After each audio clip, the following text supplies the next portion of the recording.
I was 43 years old when my family seated me at the kids' table, not metaphorically, literally. The actual plastic table in the corner of the dining room where my 7-year-old nephew sat with his iPad and my 5-year-old niece smeared mashed potatoes on her face. "Daniel, you'll be more comfortable over there," my sister Monica said, not even making eye contact as she arranged name cards at the adult table. "You know how cramped it gets. And besides, you're so good with the kids." Translation: you're not important enough for the real table. You're not successful enough. You're not married enough. You're not enough. It was Christmas Day, 2023. My father had died 6 months earlier. Heart attack, sudden, the kind that doesn't give you time to say the things you should have said years ago. This was our first holiday without him, and instead of coming together, my family had spent 6 months tearing each other apart over his estate. Not that there was much to fight over. Dad had been a high school teacher. Mom had been a nurse before she died when I was 12. They'd lived modestly, saved carefully, and left behind a house, some retirement accounts, and a lot of opinions about who deserved what. My sister Monica, oldest child, successful lawyer, married to another successful lawyer, 2 kids in private school, expected the lion's share. She'd been handling Dad's finances for the past 3 years, ever since his arthritis made it hard to manage paperwork. She knew exactly what was there and exactly what she wanted. My brother Ryan, middle child, real estate developer, divorced twice, new wife half his age, expected his fair share, which in Ryan's world meant slightly more than everyone else because he had business expenses and investment opportunities. And then there was me, youngest child, never married, no kids. High school art teacher at the same school where Dad had taught English for 37 years. Living in a 1-bedroom apartment with a cat and a collection of half-finished paintings I'd never have the courage to show anyone. The family disappointment, the one who'd never amounted to much, the one Dad supposedly worried about constantly, according to Monica, though Dad had never actually said that to my face. The will reading had been scheduled for December 26th, the day after Christmas. "So we can have one nice holiday together before dealing with business," Monica had insisted, like we were a functional family capable of nice holidays. Like sitting me at the kids' table wasn't dealing with business. I sat down next to my nephew, who didn't even look up from his game. My niece offered me a crayon. I took it. From my plastic chair in the corner, I could see the adult table, Monica and her husband discussing their vacation to Aspen. Ryan and his new wife showing off photos from their honeymoon in Bali. Monica's mother-in-law talking about her country club. Ryan's wife's parents discussing their boat, wealth, success, adult things. The kind of conversation I apparently wasn't qualified to participate in because I'd chosen a profession that paid $52,000 a year and fulfillment over profit. "Uncle Daniel, you're at the kids' table," my nephew suddenly noticed, looking up from his iPad with the kind of brutal honesty only children possess. "Did you do something bad?" "No, buddy. I stopped. What was I supposed to say? "I'm here because your mom thinks I'm a failure." "He's here because he's good with kids," Monica called from the adult table, her voice bright and condescending in equal measure. "Isn't that right, Daniel?" Everyone at the adult table turned to look at me. Pity in some eyes, amusement in others. Ryan actually smirked. I nodded and went back to coloring with my niece. A Christmas tree. She'd given me purple crayon. The tree was going to be purple whether I liked it or not. "Don't take it personally," a voice said beside me. I looked up. Monica's mother-in-law, Patricia, a woman I'd met exactly 4 times and who'd never spoken directly to me before, was standing there with a glass of wine. "Take what personally?" I asked. "Being relegated to insignificance." She gestured at the kids' table. "Monica's been doing it to people her whole life. Anyone she perceives as less successful, less important, less worthy of her time." I blinked. This was Monica's husband's mother. They were supposed to be allies. "She did it to me for years," Patricia continued, her voice low enough that the adult table couldn't hear. "Before my husband made partner at his firm, before we had money, she treated me like I was invisible. Now she tolerates me because my husband handles her legal work at a discount." "Why are you telling me this?" I asked. Patricia smiled, not kindly. "Something else. Because tomorrow, that lawyer is going to read your father's will, and Monica is going to learn something she should have learned decades ago.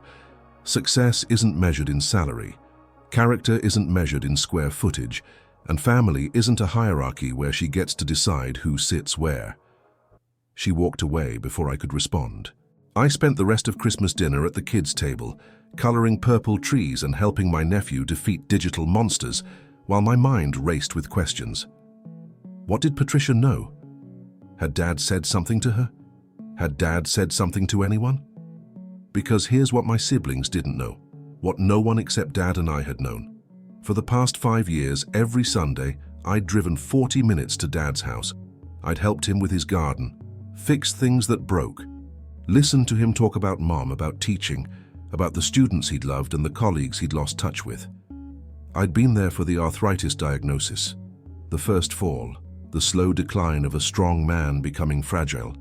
Monica sent checks. Ryan sent text messages.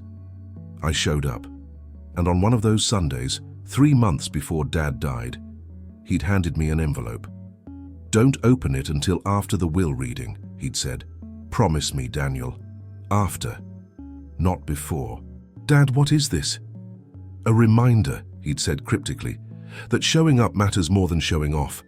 That being present is worth more than being impressive. That you..." His voice had cracked. "That you're exactly the son I hoped you'd be." I'd promised, and I'd kept that envelope sealed for 6 months, carrying it in my jacket pocket like a talisman. The next day, December 26th, we gathered in the lawyer's office.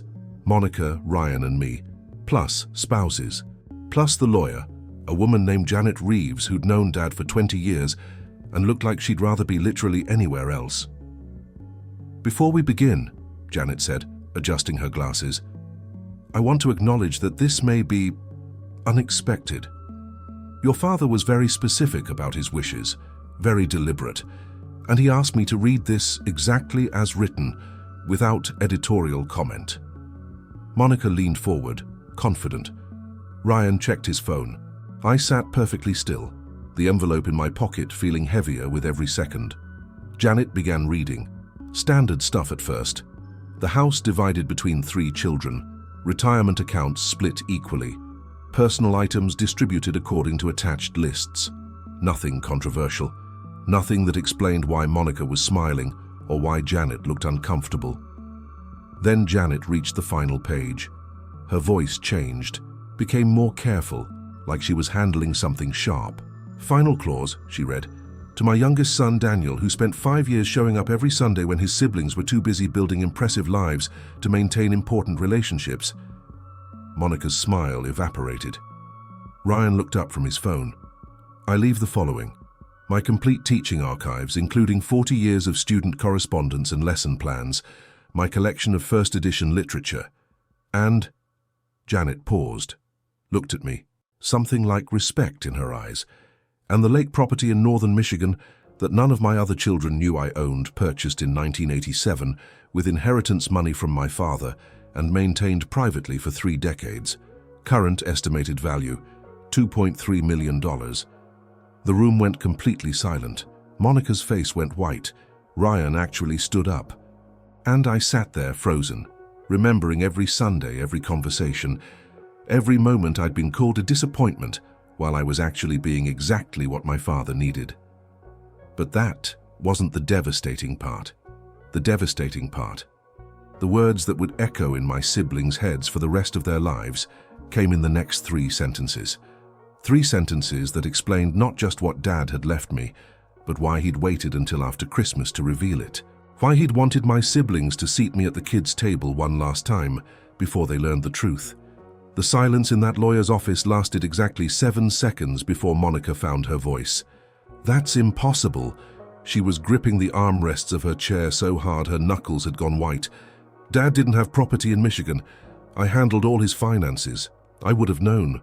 Janet Reeves looked at her with the kind of professional patience that comes from witnessing family implosions for 20 years.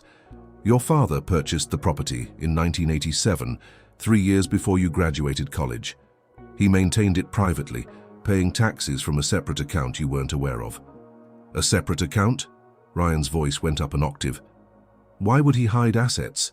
That's fraud. Estate fraud. It's not fraud to maintain private finances. Janet said calmly. Your father disclosed everything legally required. He simply chose not to discuss certain assets with his children. She looked at me. Except one.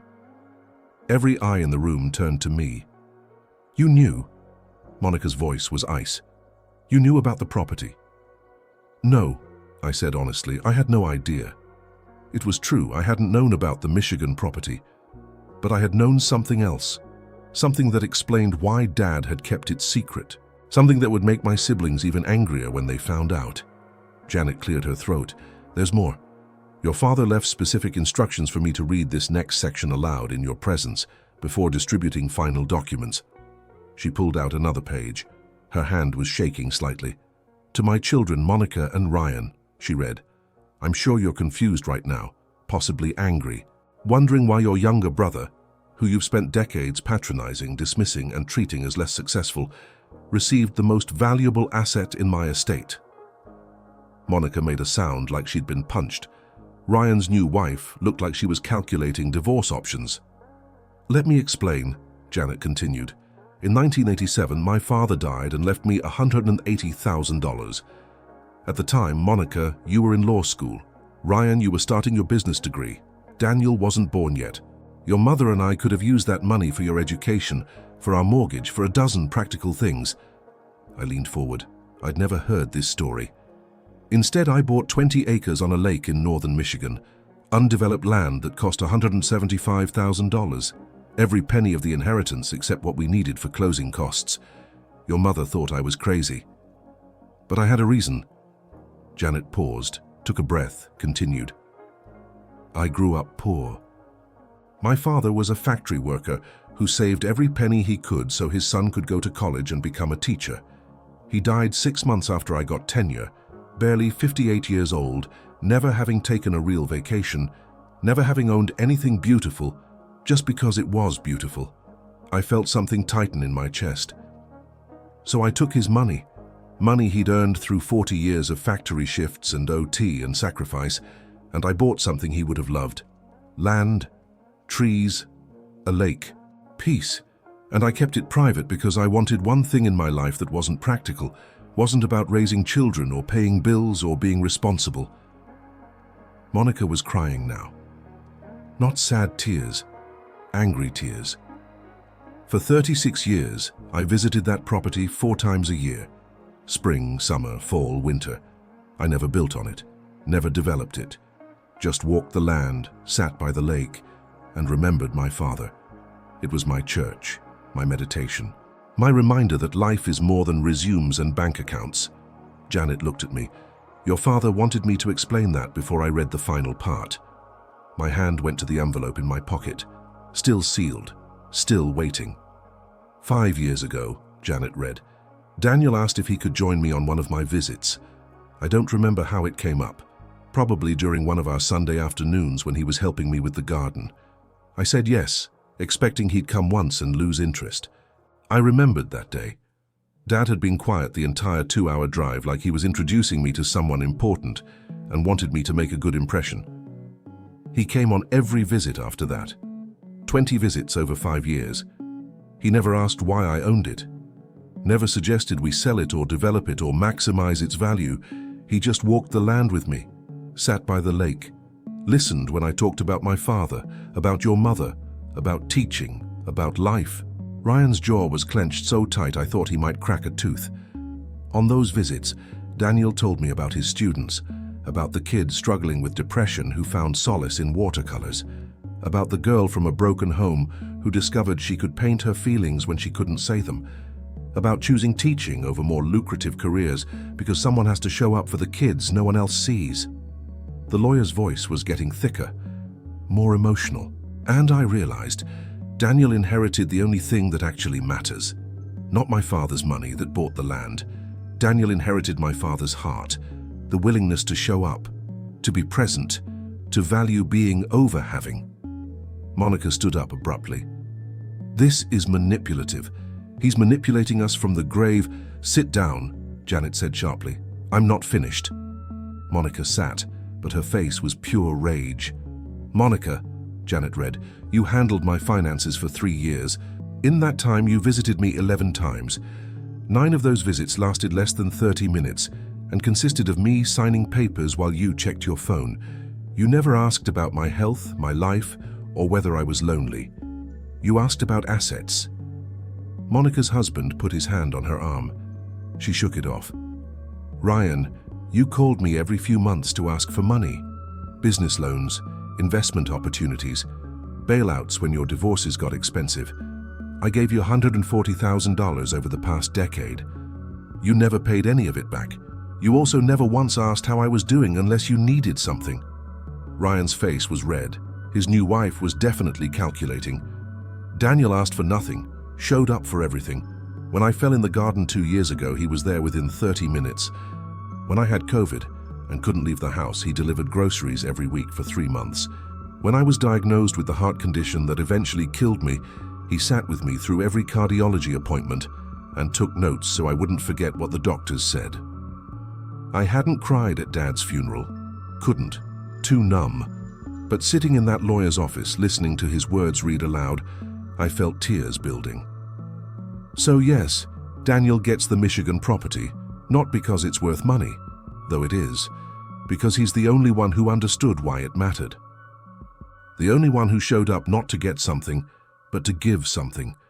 The only one who inherited what my father tried to teach me, that wealth is measured in presence, not presence. Janet set down the paper. That's the end of the formal will, but there is one more thing. She looked at me. Your father left this with me 6 months ago. He said to give it to you after the reading, in front of your siblings. She handed me a small envelope, different from the one in my pocket. This one had my name in Dad's handwriting. My hands shook as I opened it. Inside was a photograph. Dad and his father, my grandfather I'd never met, standing in front of what must have been the Michigan property. 2 men, 2 generations, same smile. And on the back in Dad's handwriting, Daniel, this land isn't your inheritance. Your character is. The land is just proof that I saw it. Love, Dad. The envelope in my pocket suddenly made sense. I pulled it out. Opened it for the first time in 6 months. Inside was a deed, not to the Michigan property, to something else. A second property. Smaller, less valuable. But the address made my breath catch. It was the house next to Dad's, the one he'd always rented out, the one I'd helped him maintain for years without knowing he'd planned this, and a letter. Daniel, I bought the Michigan land with my father's money. I bought this house with my money. Over 20 years of careful savings. It's not worth millions, but it's yours, because you'll use it the way I used Michigan. Not as an asset, but as a life. Rent it, live in it. Turn it into art studios for kids who can't afford them. Whatever you do it with presence, not profit. That's all I ever wanted for you. To show up, to be there, to matter in ways that don't show up on tax returns. You did that, you are that, and I'm prouder of you than any words can capture. Dad. I looked up at my siblings. Monica was staring at me like I'd stolen something that belonged to her. Ryan looked like he was running financial calculations, trying to figure out what he'd lost. And I realized they still didn't get it. They thought this was about money, about property values and estate distribution and who got what. They didn't understand that for 5 years, while they were busy being successful, I'd been given something worth more than the $2.3 million lake property. I'd been given my father's Sundays, his stories, his presence. And you can't put a price on that, but they were about to try. The lawsuit arrived 3 weeks after the will reading. Not hand-delivered, not a phone call, just a certified letter on a Tuesday morning while I was grading student paintings. Monica Richardson and Ryan Richardson versus Daniel Richardson, contest of estate distribution. They were suing me, my own siblings, for undue influence and manipulation of a vulnerable elder, and half a dozen other legal terms that essentially meant, you tricked our dying father into giving you everything. I called Janet Reeves. She sighed like she'd been expecting this. They don't have a case, she said. Your father was evaluated by 2 independent physicians in the 6 months before his death. Both confirmed he was of sound mind. Plus, he'd owned the Michigan property for 36 years, long before you were even involved in his life. Then why are they doing this? Because they're angry, because they can, because in their minds you took something that belonged to them. She paused. Daniel, I need to ask you something. What do you want to do about this? What do you mean? I mean, you could settle, offer them a portion of the Michigan property sale, split it 3 ways. Make this go away and preserve what's left of your family relationships. I looked at the painting on my desk, one of my students' work, a self-portrait. The kid had written on the back, Mr. Richardson says we're not mistakes, we're masterpieces in progress. I'm starting to believe him. No, I said, Dad wanted me to have it. For a reason. I'm not selling. Then this is going to get ugly, Janet warned. She was right. Over the next 2 months, my siblings launched a campaign that would have been impressive if it weren't so painful. Monica, with her lawyer husband and legal expertise, filed motion after motion, requests for Dad's medical records, depositions of his doctors, investigation into every Sunday visit I'd made. Ryan took a different approach, public relations. He started telling everyone who'd listen that I'd isolated Dad from his family, that I'd poisoned him against his other children, that I'd swooped in like a vulture when he was vulnerable and convinced him to rewrite his will. My phone started ringing. Extended family, Dad's old teaching colleagues, people I hadn't spoken to in years, all asking the same question. Is it true? Did you really manipulate your father? I stopped answering, but my students noticed. Kids always notice when something's wrong. They don't know how to pretend everything's fine. Mr. Richardson, are you okay? Sarah, junior, talented watercolorist, college scholarship pending, asked after class one day. You seem sad. I almost lied, almost gave her the teacher answer. I'm fine, just tired, everything's okay. But Dad's voice echoed in my head. Show up, be present, be honest. I'm dealing with some family stuff, I said. It's hard, but I'll be okay. Is it about money? She asked with the bluntness of 17. My uncle sued my dad over my grandma's house. They don't talk anymore. Yeah, I admitted. It's about money, sort of.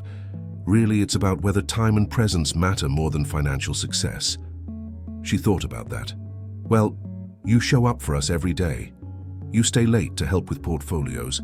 You write recommendation letters on weekends. You paid for my art supplies last month when my mum couldn't afford them. She shrugged. Seems like you already know the answer. After she left, I sat in my empty classroom and cried for the first time since the funeral. The breakthrough came in month 3. Janet called with news. We got access to your father's phone records from the last 5 years. Her voice was different, excited. Daniel, your father documented everything. He kept a journal on his phone, voice memos, notes about every visit, every conversation, every interaction with each of his children. He did? He did. And it's damning. There are 347 entries about you, about your Sundays together, about conversations you had, things you helped him with, moments that mattered to him.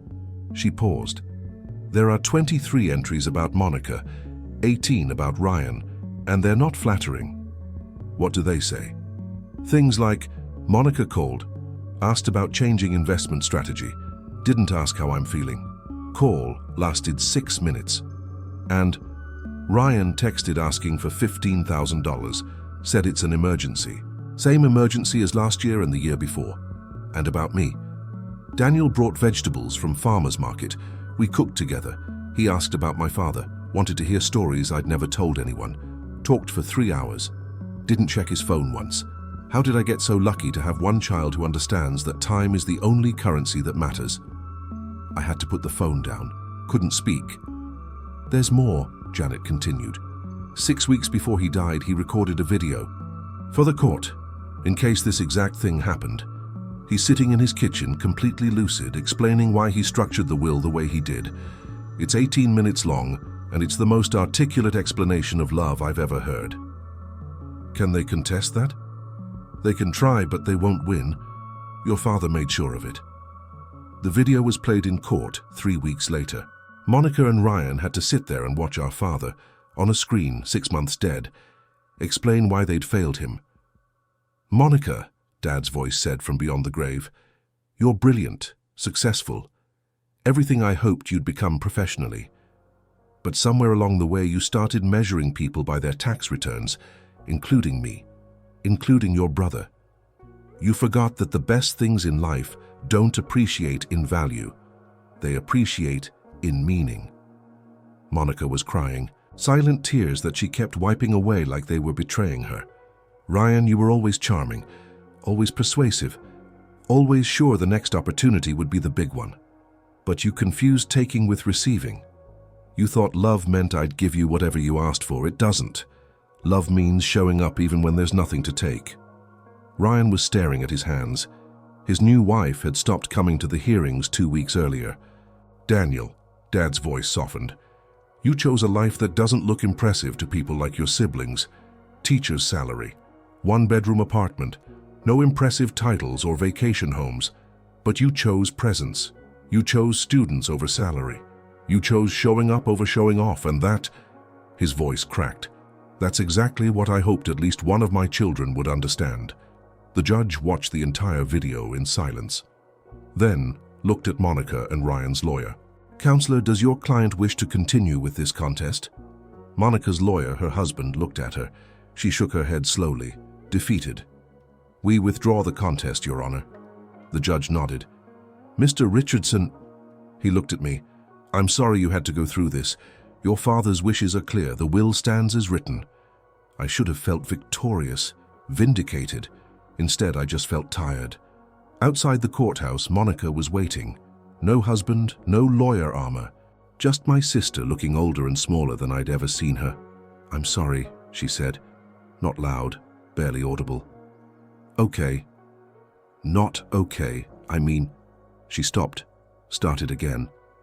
I spent 6 months trying to prove you manipulated Dad, spent a fortune on lawyers, burned every bridge. And the whole time I knew, deep down I knew you were exactly what he said you were. Present, there, real. Monica. I was jealous, she interrupted. Of you, of your relationship with him, of the fact that you could just show up, without agenda, without calculation. I don't know how to do that. I never learned how. She looked at me with something that might have been hope. Can you teach me?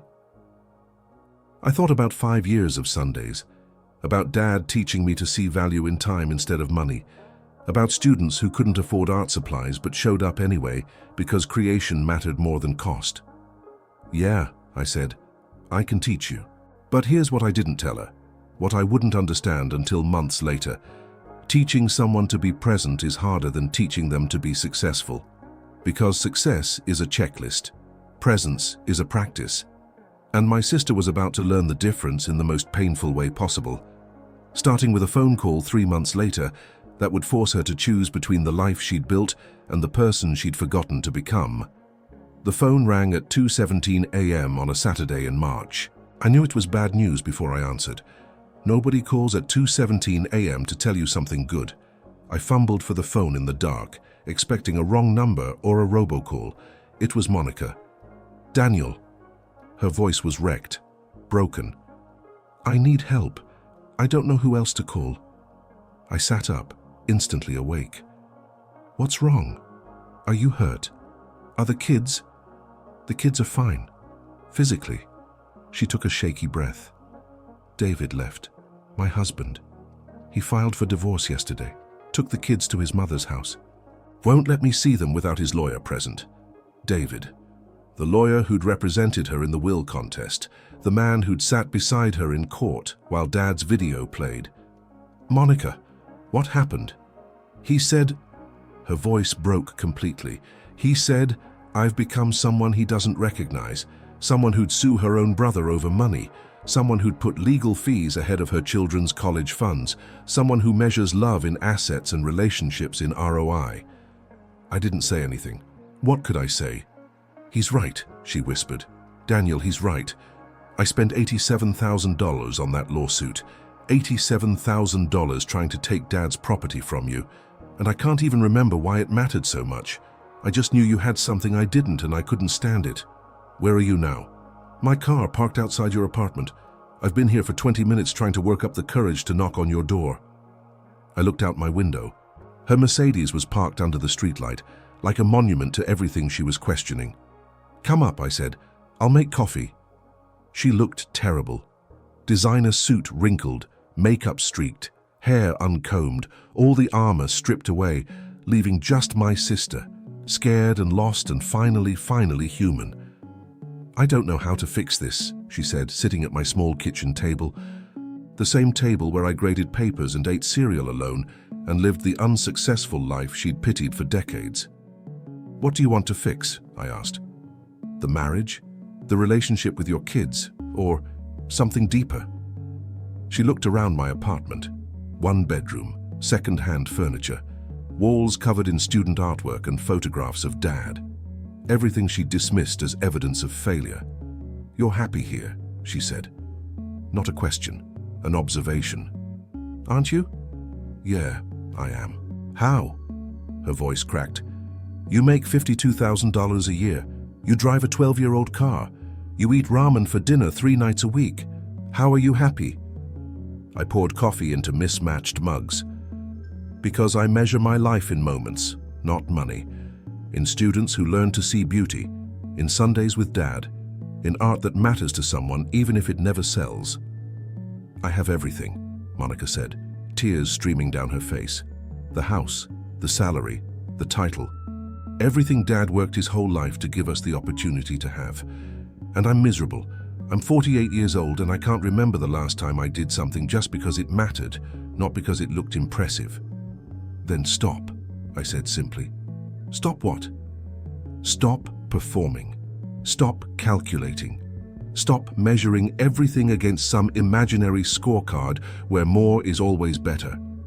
I sat across from her. "Monica, you wanted me to teach you how to be present. That's lesson 1. Stop being somewhere else." She stared at her coffee. "I don't know if I can." "You can. You just have to want to badly enough to be uncomfortable for a while." Over the next 3 months, Monica showed up at my apartment every Sunday. Not with agenda, not with schedule, just showed up. Sometimes we talked, sometimes we sat in silence, sometimes we drove to the Michigan property, Dad's church, and walked the land he'd loved. "I never knew he came here," she said on our 3rd visit, standing by the lake. "All those years I handled his finances, and I never once asked what made him happy." "He wanted you to ask," I said gently. "He wanted all of us to ask, but only one of us did." She nodded, didn't argue, just stood there feeling the weight of lost opportunities. David didn't come back. The divorce proceeded, but something shifted in the custody negotiations.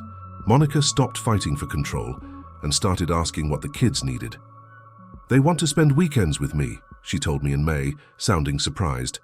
"Not at my house, here, with you. They said—" She laughed, but it wasn't happy. "They said Uncle Daniel's apartment is more fun than our house ever was." "What did you say?" I said yes, because they're right. Your 1-bedroom apartment has more life in it than my 6-bedroom house ever did. The first weekend her kids came over, I taught them to paint. Not well, just for joy. My nephew, the same kid who'd sat beside me at the kids' table, created an abstract disaster that he was irrationally proud of. "It's terrible," he announced happily, "but I made it." Monica watched from my tiny kitchen, crying quiet tears. "I never let them make messes," she said. "Everything had to be perfect, Pinterest-worthy, Instagram-ready. I taught them that creating was about results, not process." "It's not too late," I said. "Isn't it? They're 10 and 7. I've already programmed them to be little perfectionists." "Monica, I teach 17-year-olds who've spent their entire lives being told art doesn't matter, creativity doesn't pay, and following your passion is naive. Some of them still learn to see differently. It's never too late." Ryan showed up in June, not at my apartment, at the high school. He walked into my classroom after school while I was setting up for next year. "Monica said you're doing something with that house next to Dad's," he said without preamble. "Said you're turning it into art studios for kids who can't afford classes." "Yeah, opening in September." "How much do you need?" I looked at my brother, at the man who'd borrowed $140,000 from Dad and never paid it back, who'd called me a failure at Thanksgiving, who'd sued me for property he'd never earned. Why are you asking? Because Monica's different, changed. She's not wearing designer suits anymore. She's teaching art at the community center. For free. She told me you taught her how. He shifted uncomfortably. I want to learn too, but I don't know how to show up without owing something or getting something. Then learn to be uncomfortable with that, I said. Presence isn't transactional, it's transformational. Show up because it matters, not because it pays. I don't know if I can. Neither did Monica. But she's trying. That's all Dad ever wanted, for us to try. Ryan nodded slowly. The art studios. How much? Ryan, let me do this. Not as repayment. Not to clear my conscience. Just to do something Dad would have been proud of. Please. I named a number. Equipment, supplies, renovations. He wrote a check on the spot. Don't thank me, he said as he handed it over. Just let me show up sometimes. When you open. When kids are there. Let me see what showing up looks like when it's not about getting something back. The art studios opened in September, 1 year after Dad died. We called it the Richardson Studio, named after Dad and his father, and the legacy of showing up that had somehow survived 3 generations of complicated family dynamics. Monica taught Tuesday nights. Ryan volunteered on Saturdays, running the front desk and learning names of kids whose parents couldn't afford art classes. His new wife, the one who'd been calculating divorce options, had divorced him anyway. But he showed up regardless. At the opening, surrounded by students and families and paint-splattered walls, I felt Dad's presence stronger than I had since the funeral. He'd be proud, Monica said, standing beside me. Not of the building, of us, of what we're becoming. Are we becoming something? I asked. A family, a real one. Not the kind that sits at adult tables and kids' tables, just the kind that shows up. But what none of us knew, what we wouldn't discover until the 1-year anniversary of Dad's death, was that his will had contained one final clause. One final test, hidden in legal language, scheduled to activate exactly 12 months after his passing. A clause that would reveal whether we'd actually learned anything or just performed learning well enough to feel better about ourselves. And when Janet Reeves called on a Tuesday afternoon in December to say we needed to meet again, I knew. Dad hadn't finished teaching us yet. Janet Reeves looked different when we met in her office exactly 1 year after Dad's death. Not older, sadder, like she was about to deliver news that would hurt no matter how gently she phrased it. Monica, Ryan and I sat in the same chairs we'd occupied during the first reading, but everything else had changed. Monica wore jeans and a simple sweater, no designer armor. Ryan came alone, no wife calculating assets, and I sat between them instead of apart from them. Your father, Janet began, left instructions for this meeting, to be held exactly 1 year after his death. He called it the Clause of Consequences. Monica reached for my hand. I took it. The will you heard last year was real, complete, legal. Daniel received the Michigan property, the house, everything stated. Janet paused. But your father included a provision that activated today, based on what you did with your inheritance over the past 12 months. Ryan leaned forward. What kind of provision? Janet pulled out an envelope, sealed with Dad's handwriting across the front. To be opened December 26, 2024, 1 year of choices. She broke the seal and read, If you're hearing this, I've been gone a year, long enough for the shock to fade. Long enough for my children to show me who they became when I wasn't watching. Janet, please share the findings. Janet picked up a folder. Your father asked me to monitor certain things over the past year, not invasively, just publicly available information. Court records, property records, business filings. She looked at each of us. He wanted to know if anything changed. My stomach dropped. Daniel, Janet said, you did not sell the Michigan property. You visit it quarterly. You converted the house next door into an art studio, serving approximately 40 students per semester, 70% of whom receive free or reduced fee instruction. You still teach at the same school, same salary, same 1-bedroom apartment. She looked at Monica. Monica, you withdrew from your law firm partnership in April. You now teach art at the community center, unpaid, 3 nights per week. You downsized from your 6-bedroom house to a 3-bedroom townhouse. You split custody amicably with your ex-husband. Your children's therapy records, which your ex provided with permission, indicate significant improvement in family dynamics. Monica's eyes filled with tears.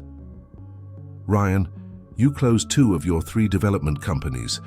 You volunteer 12 hours per week at the Richardson studio. You've paid back $43,000 to your father's estate. Unsolicited, voluntary payments made monthly. You're seeing a therapist, and you haven't asked Daniel for money once. Ryan was staring at his hands. Janet set down the folder. Your father anticipated 3 possible outcomes. He wrote responses for each. She pulled out 3 sealed letters.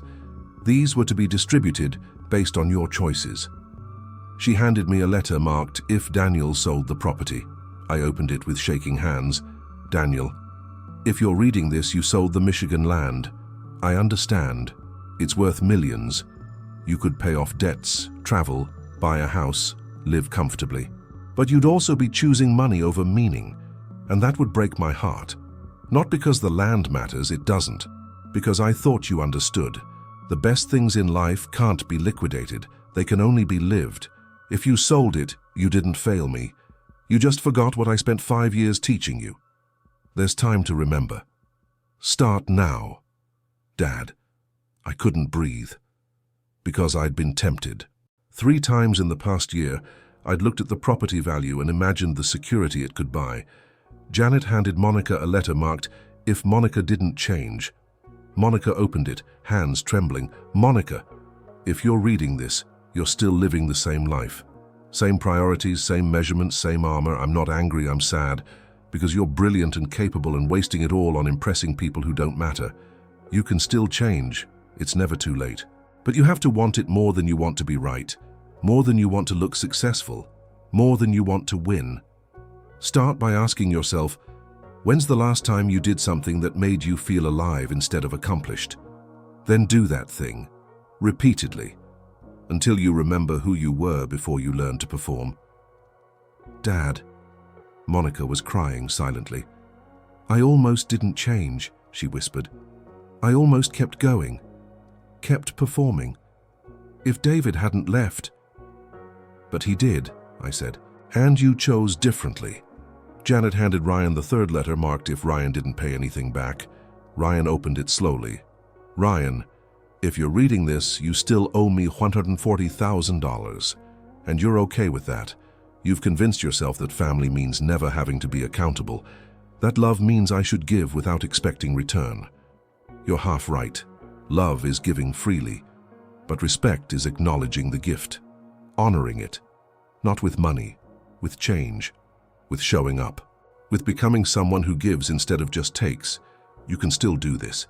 Start by paying back $100, not because I need it, because you need to know what it feels like to honor a debt.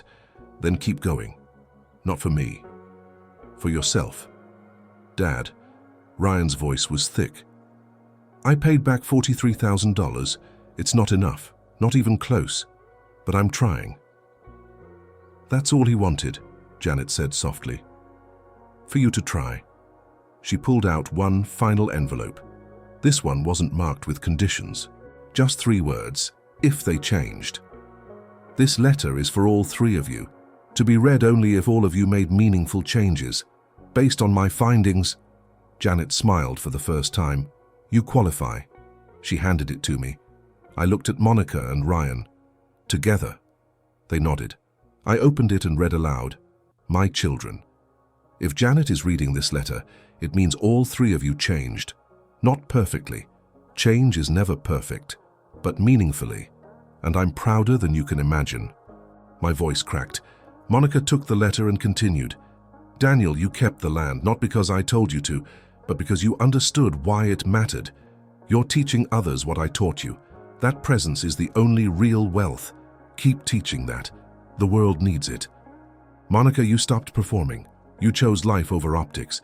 You let your children see you struggle instead of just succeed. That's the bravest thing you've ever done. Keep being brave. Ryan, you're paying back debt no one forced you to acknowledge. You're showing up with no guarantee of return. You're learning what I couldn't teach you when I was alive, that integrity is built in small moments, not grand gestures. Keep building. Ryan took the letter, his voice shaking. Here's what I need you to understand. The money didn't matter. The property didn't matter. The will was never about assets. It was about attention, about seeing whether you'd learned the only lesson that matters. We don't remember lives by what people accumulated. We remember them by what they gave, how they showed up, who they became when no one was keeping score. You're all becoming something better than successful. You're becoming present, and that's worth more than every acre in Michigan, every dollar in the bank, every impressive title you could earn. Daniel gets the land because he understood this first. But all three of you now have something more valuable. You have each other, actually have each other, not as competitors or judges or people at different tables, as family, real family. That's my real inheritance, not property, each other. I finished reading through tears. One final thing, there's a trust I set up 30 years ago, separate from the estate. It's been growing quietly, invested conservatively, untouched. As of today, it's worth approximately $840,000, to be split equally among my 3 children, but only if all 3 of you changed. If you're reading this, you have. The money will transfer within 30 days. Use it wisely, not to buy bigger houses or impress people. Use it to live, to create, to show up for what matters. That's all I ever wanted, for you to show up. I love you, all 3 of you, equally, imperfectly, completely. Now get back to living. I'll be watching. Proudly, Dad. The office was silent, except for the sound of 3 adults crying. $280,000 each, Ryan said finally. He gave us one final chance, and we didn't even know we were being tested. We were always being tested, Monica said. We just finally passed. We sat there for another hour, talking about Dad, about the year, about who we'd been and who we were becoming. As we left, Monica paused at the door. The kids' table, she said. That wasn't about money, was it? That was the test starting, to see if I'd learn. I think, I said carefully, it was Dad's way of showing me exactly who I was dealing with, so I wouldn't be surprised when the will was read. Did it work? No, I admitted. I was still surprised, not by the inheritance, by how much he'd been paying attention, by how much every Sunday mattered. 6 months later, we sat at Thanksgiving dinner together. One table. Not adult and kids, just family. Monica brought her children. Ryan brought his honesty. I brought art supplies for the kids. We ate too much, laughed too loud, let the kids make messes. And when my nephew asked why we weren't at Grandpa's house anymore, Monica answered, because Grandpa taught us something important. That family isn't about the table you sit at. It's about who shows up, and we're all here finally. The Michigan property is still undeveloped, still Dad's church. We visit it together twice a year, spring and fall, and walk the land in silence, feeling his presence in the trees and the lake and the peace. The Richardson studio serves 78 students now. Monica runs the Tuesday program. Ryan handles operations. I teach Thursdays and weekends. We don't make money from it. We make meaning. And once a month, we have Sunday dinner. Just the 3 of us. No agenda, no phones, no performance, just presence. Because Dad was right. Wealth isn't measured in property or portfolios or prestige. It's measured in the moments you show up. In the Sundays, you sacrifice. In the tables, you refuse to divide into worthy and unworthy. In the children, you teach to see beauty instead of balance sheets. In the siblings, you forgive when they finally learn to be present.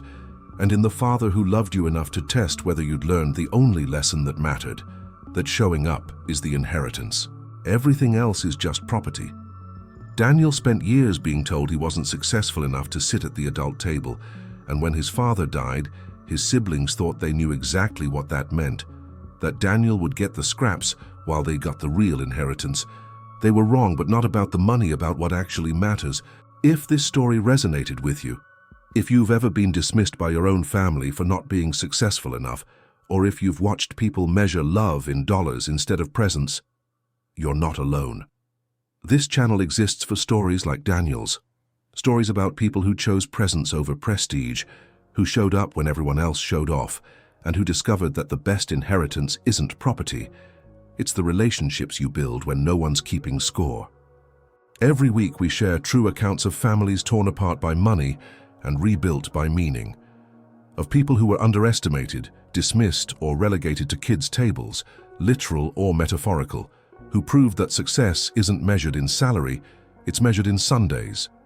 If you want more stories about inheritance battles that became lessons in what actually matters, about parents who tested their children's character instead of their bank accounts, and about families who learned the hard way that showing up is worth more than showing off, subscribe right now. Because next week's story is about a woman whose siblings fought over her mother's jewelry collection for 6 months, until they opened the safety deposit box and found something that changed everything. Drop a comment and tell me, have you ever been treated like you weren't successful enough by your own family? Or have you watched someone choose money over relationships and regret it? What happened? I read every comment, and your story might shape a future video.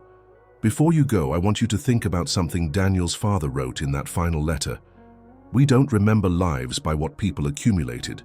We remember them by what they gave, how they showed up, who they became when no one was keeping score. Here's the uncomfortable truth.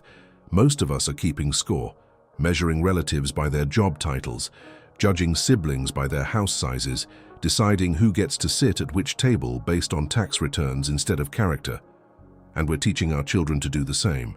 Daniel's father spent 5 years testing whether his children understood that presence is worth more than property. 2 of them failed that test for an entire year before they finally learned. One of them understood it all along and got labeled a disappointment for it. The question isn't whether you'd pass that test. The question is, are you even aware you're taking it? Every Sunday you skip because you're too busy. Every phone call you don't make because there's nothing urgent to discuss. Every holiday where you mentally calculate who's more successful instead of who's more present, you're taking the test.